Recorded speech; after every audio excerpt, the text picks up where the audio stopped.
नमस्कार। मैं विधिज्ञ रणजीत सिंह घाटगे। राजनीति में हिंदूकरण लाने की क्या आवश्यकता है, इस विषय में मेरे विचार मैं आपके सामने आज प्रस्तुत कर रहा हूँ। मेरे प्रिय हिंदू माता भगिनी और बंधुओं, मेरा यह मानना है कि कोई एक वस्तु में परिवर्तन होने से हिंदू समाज के लिए जीवन बड़ा ही सहज हो जाएगा। यह विषय वस्तु है राजनीति।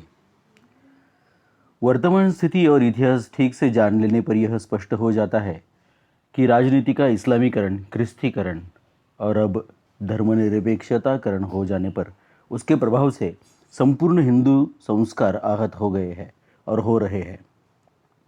हिंदू परंपरा, हिंदू शाश्वत जीवन मूल्यों को जीवित रखना और इस दुष्प्रभाव से दूर रखना सब हिंदू समाज के लिए कठिन होता चला जा रहा है और कठिन हो गया है, क्योंकि हिंदू समाज के शत्रुओं को राजनीतिज्ञों से हमेशा बल मिलता रहा है। राजनीति समाज के संप्रदाय, संस्कृति, शिक्षण, परराष्ट्र धोरण, आर्थिक विकास का धोरण, संरक्षण का धोरण तथा संपूर्ण समाज व्यवस्था को प्रभावित करती है। भारतीय राज्य घटना में प्रावधानित व्यवस्था, संसद, प्रशासन और न्यायपालिका तीनों राजनीति से प्रभावित है। सत्ता में जो आता है वह अपने अपनी विचारों से इन सभी व्यवस्थाओं के धोरण को प्रभावित करता है। 1950 में भारतीय राज्य घटना लिखते समय हिंदुत्व निष्प्रभ रह गया। हम ना ही युद्ध लड़े, युद्ध जीते और ना ही हमने बातचीत में बाजी मारी। बंटवारे के समय से लेकर आज तक हिंदू समाज को संपूर्ण रूप से हिंदू समाज के हित की चिंता करने वाला प्रतिनिधि नहीं मिला।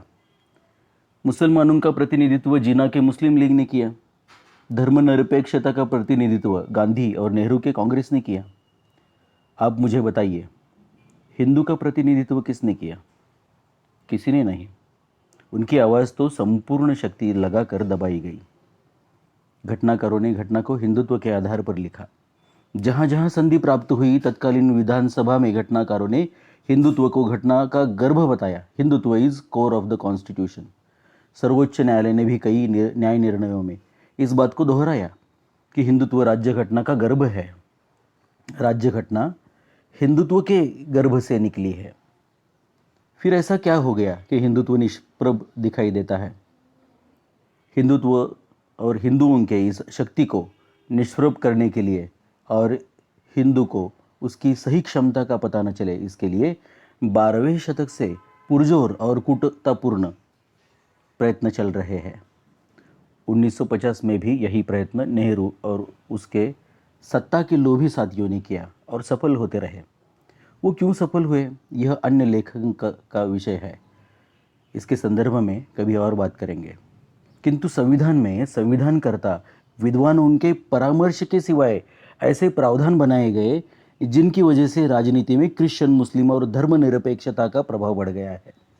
जब भी हिंदू कुछ अधिकार मांगने लगते हैं तो उनको बताया जाता है कि अल्पसंख्यक समुदाय का भारत के साधन, संसाधन और संपदा पर प्रथम अधिकार है और धर्मनिरपेक्षता के नाम पर हमारी भावनाओं को और बुद्धि को भ्रमित करके यह सब संसाधन हिंदू समाज के विरोध में उपयोग में लाए जाते हैं।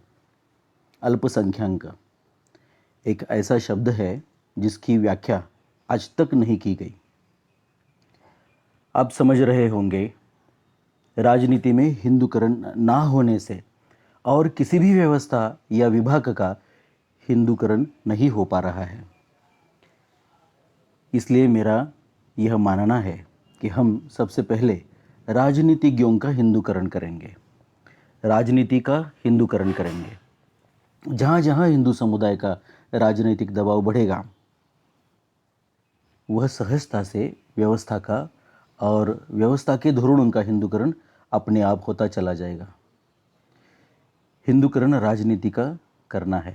इसका अर्थ यह नहीं है कि हम एक और राजनीतिक पक्ष चला रहे हैं या भविष्य में चलाएंगे।